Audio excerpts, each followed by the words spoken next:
We're here at CPAC, the Conservative Political Action Conference, which gathers each year in beautiful National Harbor at the Gaylord Center. CPAC is really the largest event of its kind, the biggest political gathering in the world, except for the two major party conventions, and they only get together every 4 years. This is annual.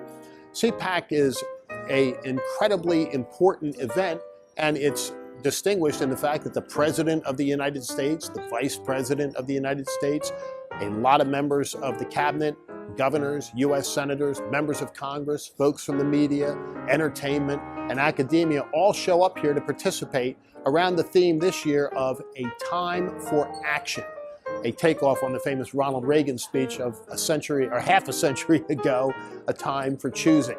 The President of the United States spoke here on Friday morning in a fairly lengthy speech that folks really ate up. The biggest crowd ever to hear a main stage speaker, because they literally blew out the back walls of the halls to accommodate the 10,000 folks that are here for CPAC this year.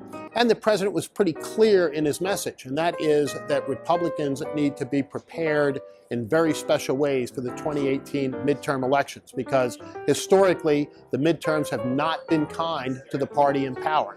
And with a very thin margin in the House and a razor thin margin in the Senate, Republicans simply can't afford to lose seats. And so the President was laser focused on getting a crowd of conservative activists to go back home and to do their bit in their little piece of America to make sure that the 2018 elections turn out well. It was a great speech. I got to tell you that the person that has the toughest job in America is the one running the teleprompter for the President.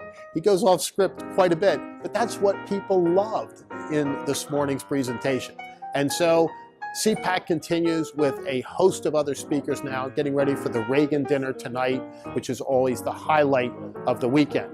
But action is the key word, and hanging over all of that is Pennsylvania's situation with reapportionment, where the courts, the Supreme Court of Pennsylvania in particular, stepped in and drew their own congressional map. And now there are lawsuits galore.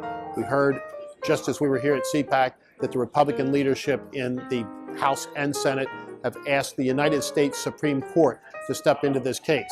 We don't know where any of that's going. We do know it's a mess.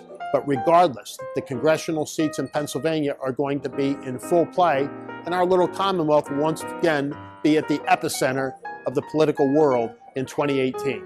But for now, from here in National Harbor and CPAC, that is the best 60-ish seconds of your week.